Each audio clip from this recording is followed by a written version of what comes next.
வணக்கம். என்ன செய்தி பார்க்க போறோம்னு கேட்டீங்கன்னா, தங்கமணி கைது, தமிழகமே காரி துப்பியது. நேற்று தமிழக வெற்றி கழக அரசாங்கத்தின் மீது ஏகப்பட்ட விமர்சனங்கள் விழுந்திருக்கிறது. அந்த நிகழ்வுகள் என்ன, ஏன் விமர்சனம் வச்சாங்க அப்படின்றத விரிவா இந்த வீடியோவில் பார்க்க போறோங்க. நிச்சயமாக மெயின்ஸ்ட்ரீம் மீடியாவில் இந்த செய்தியெல்லாம் வந்திருக்க வாய்ப்பே இல்லை. அவற்றை தான் தொகுத்து உங்ககிட்ட கொண்டு வந்து சேர்க்கின்றேன். மறக்காம சப்ஸ்கிரைப் பண்ணாத நண்பர்கள் நம்ம சேனலை சப்ஸ்கிரைப் பண்ணிக்கிட்டு கொஞ்சம் சப்போர்ட் பண்ணுங்க. முழுமையாக வீடியோ பாருங்க. முதல்ல இந்த புகைப்படத்தை பாருங்க. இவருக்கு என்னப்பா உடல்நல கோளாறு, யார் இது, மருத்துவமனையில் அனுமதிக்கப்பட்டிருக்கார் போல இருக்குது, எதற்காக இந்த புகைப்படம் அப்படின்னு நீங்கள் கேட்கலாம். இவருடைய பெயர் தான் தங்கமணி.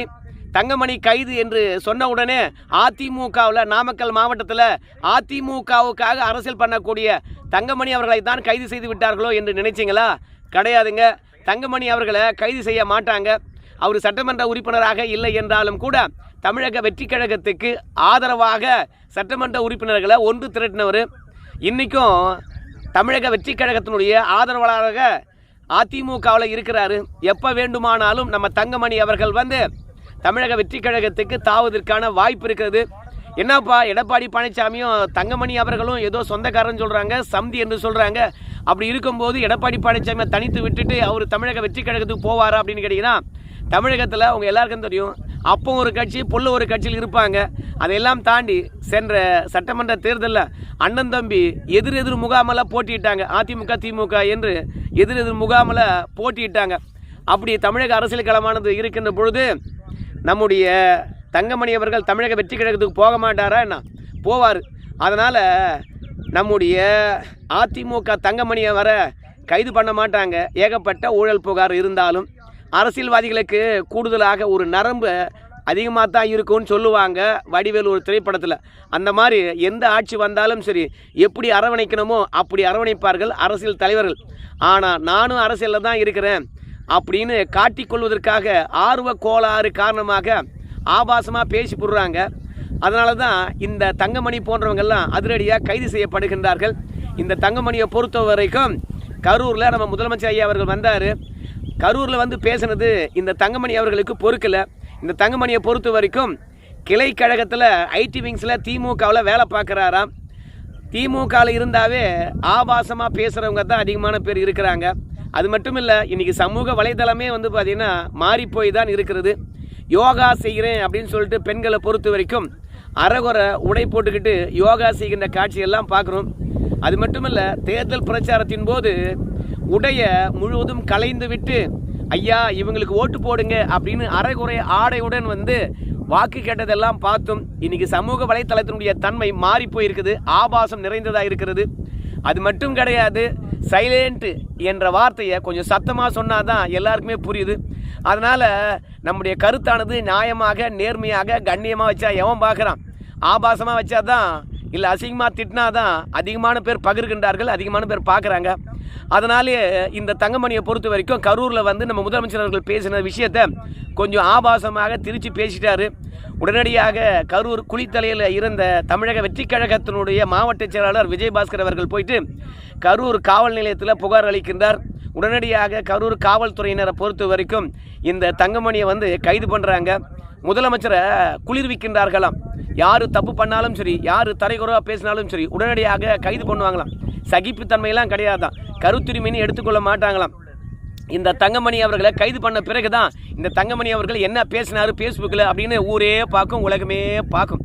ஆனால் அதுவே கைது பண்ணாத விட்டிங்கன்னா ஒருவேளை அந்த பகுதியில் யாராவது இருந்தால் பார்க்க வாய்ப்பு இருக்குது, இல்லைனா அதையெல்லாம் பார்ப்பதற்கான வாய்ப்பே கிடையாது. எங்கோ ஒரு மூலையில் காற்றோடு காற்றாக கரைந்து போய்விடும், கவனம் பெறாமல் போயிடும். ஆனால் இந்த தங்கமணியை கைது பண்ணதன் மூலமாக இன்றைக்கி தங்கமணி அவர்களை பொறுத்த வரைக்கும் விஜய் அவர்களை என்ன ஆபாசமாக பேசினார். ஏன்னா இவர் மாற்றுத்திறனாளியாக இருக்கின்றார். மருத்துவமனையில் போனால் கூட தகுதி சான்றிதழ் கொடுப்பாங்களா என்பதே சந்தேகம்தான் சிறையில் அடைப்பதற்கு.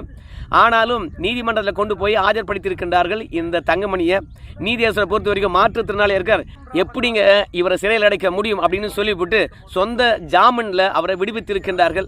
அதற்கு முன்பாக திமுகவினுடைய மாவட்ட அமைப்பாளர், அதேமாதிரி கரூர் சட்டமன்ற உறுப்பினர் என்று சொல்லிட்டு தங்கமணிக்கு ஆதரவாக நீதிமன்ற வாயிலில் போய் குவிந்து விட்டார்கள். காவல்துறையினுடைய அவசர போக்கு, ஏன்னா இவர் மாற்றுத்திறனாளி இருக்கின்றார், காவல் நிலையத்தில் வச்சு கூட மிரட்டி இருக்கலாம். இல்லையா இதுதான் லாஸ்ட் வார்னிங் அப்படின்னு வீட்டோடு விட்டுட்டு போயிருக்கலாம். ஏன் தெரியுமா, அவர் நம்ம முதலமைச்சர் விஜய் அவர்களை தரக்குறைவாக பேசியிருந்தார், இல்லைன்னு சொல்லலை.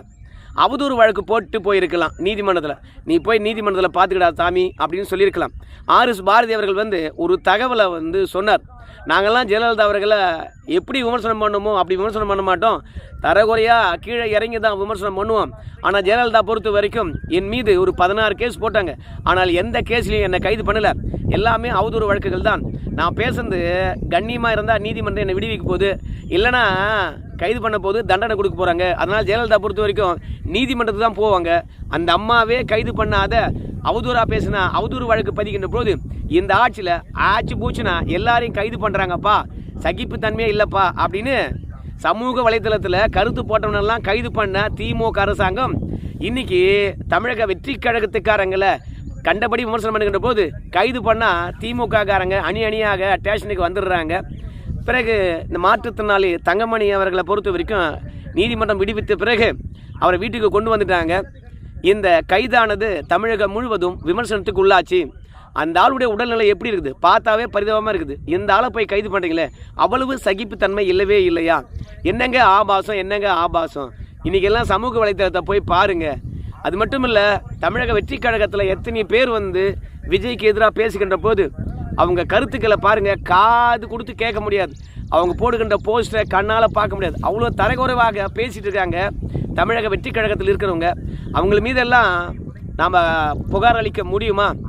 அது மட்டும் கிடையாது, நாம் கூட ஃபேஸ்புக்கில் வீடியோ பேசுனா தமிழக வெற்றி கழகக்காரங்க வந்து கமெண்ட்ஸ் போடுறாங்க பாருங்கள். சத்தியமாக சொல்கிறேன், மானம் உள்ளவன் ஃபேஸ்புக்கை எட்டி பார்க்க மாட்டான், இதோட கருத்தே பதிய தேவையில்லை அப்படின்னு ஓடியே போய்டும்.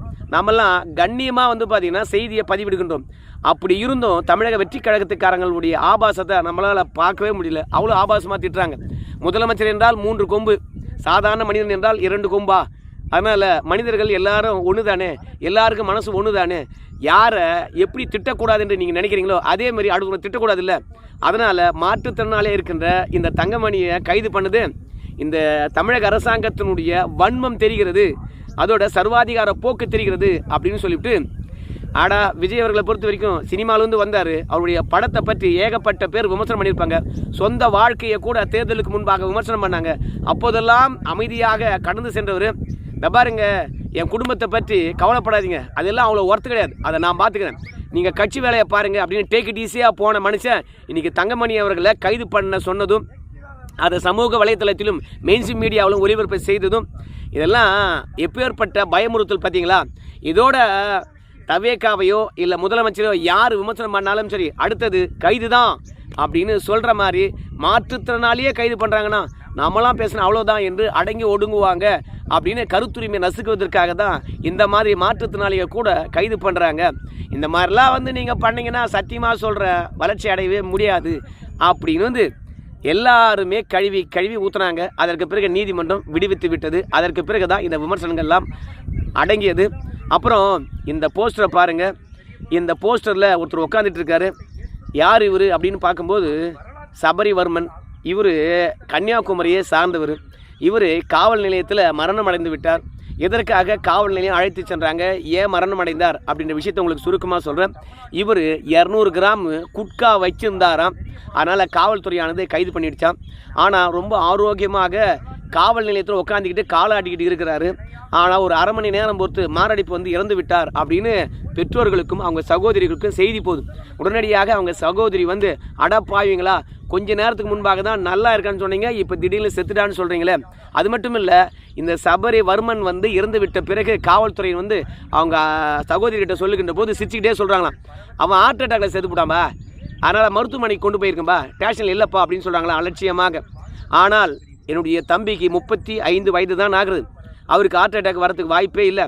அதோடு இல்லைங்க, இந்த சபரிவர்மன் வந்து ஸ்டேஷனில் உட்காந்துருக்காரு, அவ்வளோ ஹெல்த்தாக உட்காந்துருக்காருங்க. ஆனால் அரை மணி நேரத்தில் எப்படி இறந்தார் என்ற விஷயம் யாருக்குமே தெரில. அடித்து கொண்டுட்டாங்க அப்படின்னு அவங்க அக்கா சொல்கிறாங்க. இன்றைக்கி தமிழக வெற்றி கழகத்துடைய ஆட்சியிலும் கஸ்டடி மரணங்கள் நடக்கிறது. இதுக்கு நீதி வேண்டி போராட்டம் அப்படின்னு சொல்லிட்டு தொடர்ச்சியாக உடலை வாங்காமல் கன்னியாகுமரியில் போராட்டம் நடத்தி கொண்டு இருக்கின்றார்கள். ஏன்பா இந்த செய்தியை சொன்னேன் அப்படின்னு சொல்லிட்டு கேட்கலாம். இப்போ இந்த போஸ்டரை பாருங்கள். இந்த போஸ்ட்டில் எஸ் அருண் அப்படின்ற ஒருத்தர் இருக்கின்றார். இந்த அருண் யாருன்னு கேட்டிங்கன்னா தமிழக வெற்றி கழகத்தினுடைய நிர்வாகி. இவருடைய ஃபோட்டோ எதுக்காக அப்படின்னு சொல்லிட்டு நீங்கள் கேட்கலாம். இவர் கிட்டத்தட்ட 200 கிலோ குட்காவை கடத்தின வழக்கு. ஸோ கன்னியாகுமரியில் சக்திவர்மன் வந்து 200 கிராம் குட்கா வச்சிருந்ததுக்கு கொண்டு போய் அடித்தாங்க, கொண்டுட்டாங்கன்னாங்க. ஆனால் இந்த அருண் வந்து கிட்டத்தட்ட 200 கிலோ குட்காவை பதுக்கி வச்சுருக்காரு. சில கிலோக்கள் வந்து பார்த்திங்கன்னா கடத்தியிருக்கின்றாரு. ஆனால் இவருடைய நிலைமை என்ன தெரியுமா? நைட்டோட நைட்டாக வந்து காவல்துறையினர் சொந்த ஜாமீனில் விடுவித்துட்டு இருக்காங்க. அது மட்டும் கிடையாது, இந்த அருண் தவேகா நிர்வாகி கடந்த காலங்களில் கிட்டத்தட்ட 2.5 டன் குட்காவை கடத்தின வழக்கில் கைதாகிருக்கின்றார். ஸோ தொடர்ச்சியாக குட்கா கடத்துகின்ற ஆளாக தான் இந்த அருண் இருக்கின்றார். இவங்கெல்லாம் வந்து நீதிமன்றத்தின் மூலமாக தண்டிக்கப்படலை, ரெண்டாவது அடித்து கொல்லலை. ஆனால் 200 கிராம் குட்கா வச்சிருந்ததுக்காக கைது நடவடிக்கை, கடைசியில் கஸ்டடி மரணம். அதனால் தமிழக அரசு வந்து எங்கே போகுது என்பது தான் எல்லாருடைய கேள்வியாக இருக்குது. அது மட்டும் இல்லை, இந்த புகைப்படத்தை பாருங்கள். இந்த புகைப்படம் என்ன தெரியுமா? வாக்கு போடுகின்ற கரங்களை கை கொடுத்து வாழ்த்து தெரிவிக்க நம்ம முதலமைச்சருக்கு பிடிக்கல. ஏன்னா நேற்று பெரம்பூர் வந்தார், சொந்த தொகுதி, அங்கே சட்டமன்ற உறுப்பினர் அலுவலகத்தை திறந்தார். அது மட்டும் இல்லாமல் அங்கே இருக்கக்கூடிய நியாய கடைக்கு போனார், அங்கே உணவுப் பொருட்களை வழங்கினார். பிறகு ஆழ்வார்பேட்டை போனார், அங்கே மின்சார பேருந்துலாம் வந்து எப்படி இயங்குது எல்லாவற்றையும் கேட்டறிந்தார். அந்த தருணத்தில் வழி நெடுக்க ஆட்கள் வந்து வாழ்த்து தெரிவித்தார்கள். அது மட்டும் இல்லை, தற்குறிகள்னு சொல்கிறோம். இந்த தமிழக வெற்றி கழகத்தில் இருக்கக்கூடிய ஆட்களை உண்மையாகவே தற்குறிகள் தான். விஜய் யாரெல்லாம் பார்க்குறதுக்கு வந்திருந்தாங்களோ அவங்கெல்லாம் விஜய்கிட்ட கை கொடுக்கணும், வாழ்த்து தெரிவிக்கணும் அப்படின்னு சொல்லிட்டு எல்லாரும் பரவ தருணத்தில் எல்லார்கிட்டையும் கை கொடுக்க முடியாது.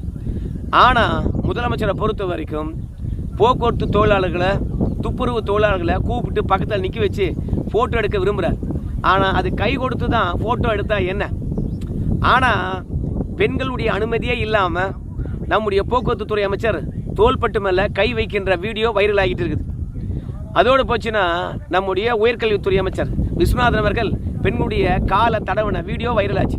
ஸோ இப்படி அடுத்த வீட்டு பெண்கள் காலையும் தோலையும் தொடுகின்ற அமைச்சர்களுக்கு மத்தியில் போக்குவரத்து தொழிலாளர்கள் நம்ம முதலமைச்சர் நம்ம பின்னாடி நின்று இருக்கின்றார், எளியவராக இருக்கின்றார், அதோடு நெருக்கமாக பழகுகின்றார்.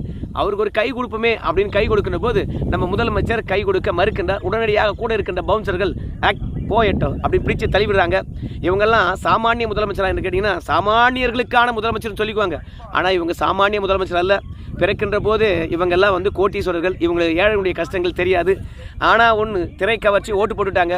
எவ்வளோ புறக்கணிப்புகள், எவ்வளோ வேதனைகள், எவ்வளோ ஏமாற்றங்கள் இருந்தாலும் நேற்று விஜய் அவர்களை பார்த்துட்டு இனிமேல் தமிழகத்தில் விஜய் தான் வெற்றி பெறுவார், வேறு யாருக்கும் வாய்ப்பு இல்லை என்று சொல்லிட்டு தலித்து மக்கள் புலகாங்கிதம் அடைவதை பார்க்கின்ற போது தமிழனுக்கு வந்த தலைவிதியை பார்த்தாயா அப்படின்ற எண்ணம் மட்டும்தான் நமக்குள்ளே இருந்தது.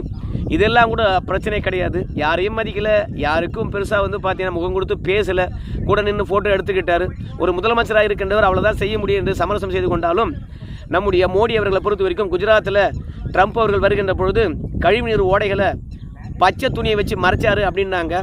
அதுக்கப்புறம் மதுரையில் நம்முடைய முதலமைச்சர் அந்த ஸ்டாலின் அவர்கள் கட்சி மாநாட்டுக்கு போகிறாரு. அங்கே இருக்கின்ற வாய்க்கால, கழிவுநீர் போகின்ற வாய்க்கால திரை போட்டு மறைத்தார்கள் என்று சொன்னாங்க. இதெல்லாம் சர்ச்சையாச்சு. அதேமாதிரி நேற்று நம்ம முதலமைச்சருடைய சொந்த தொகுதி பெரம்பூர், அங்கே இருக்கக்கூடிய கழிவுகளும் குப்பைகளும் அதேமாதிரி கழிவுநீர் ஓடைகளும் தெரியக்கூடாது என்பதற்காக அங்கேயும் துணி வச்சு மறைத்திருக்கின்றார்கள். இது ஆட்சிகள் மாறினாலும் காட்சிகள் மாறாது என்பது போல தமிழகத்தினுடைய அவல நிலைகள் யார் முதலமைச்சராக வந்தாலும் பார்க்கவும் விடமாட்டாங்க, பார்த்தாலும் அதை சீர் செய்யவும் மாட்டாங்க அப்படின்றதா யதார்த்தமாக இருக்கிறது. ஏன் முதலமைச்சர் என்ன வானத்திலிருந்து குதித்து வந்தாரா? வடசென்னை எப்படி இருக்குன்னு தெரியாதா? இல்லை முதலமைச்சராக ஜோசப் விஜய் அவர்கள் வந்த பிறகு வடசென்னை வளர்ந்து போய்விட்டதா? எதற்காக இந்த மாதிரியான குப்பைகளும் கழிவுகளும் ஓடை நீரும் முதலமைச்சருடைய கண்ணில் படக்கூடாது என்று திரை போட்டு தடுக்கிறீங்க அப்படின்னு தெரியவே இல்லை. அதனால் கைதிலிருந்து கடைசியில் திரை போட்டு மறைத்தது வரைக்கும், கை கொடுக்காம ஏமாற்றம் செய்தது வரைக்கும் இன்றைக்கி தமிழக வெற்றி கழகத்தினுடைய செயல்பாடுகள் கேள்விக்குறியாக இருக்குது. டன் கணக்கில் குட்காவை கடத்துகிறான், அவன் காவல்துறையால் காப்பாற்றப்படுகின்றான். 200 கிராம் குட்கா வச்சுருந்தான், காவல்துறையால் அடித்து கொலை செய்யப்படுகின்றான். என்னடா நடக்குது தமிழகத்தில் அப்படின்ற எண்ணம் மட்டும்தான் நமக்குள்ள இருக்குது. இன்னும் ஏகப்பட்ட விஷயங்கள் நடந்திருக்குது, அவற்றெல்லாம் பேசினா பெருசாக போகும். ஆனால் இந்த அரசு ஆள்வதற்கு தகுதியற்ற அரசு. மக்கள் தான் இவற்றுக்கெல்லாம் வேட்டு வைக்கணும். பொறுத்து வந்து பார்க்கலாங்க. ஒரு மாற்றுத்திறனாளி என்று கூட பார்க்காம கைது செய்கிறாங்கன்னா இந்த அரசு சர்வாதிகார போக்குடன் இருக்குதா இல்லை ஜனநாயக போக்குடன் இருக்குதா? உங்கள் கருத்து சொல்லுங்கள். நன்றி.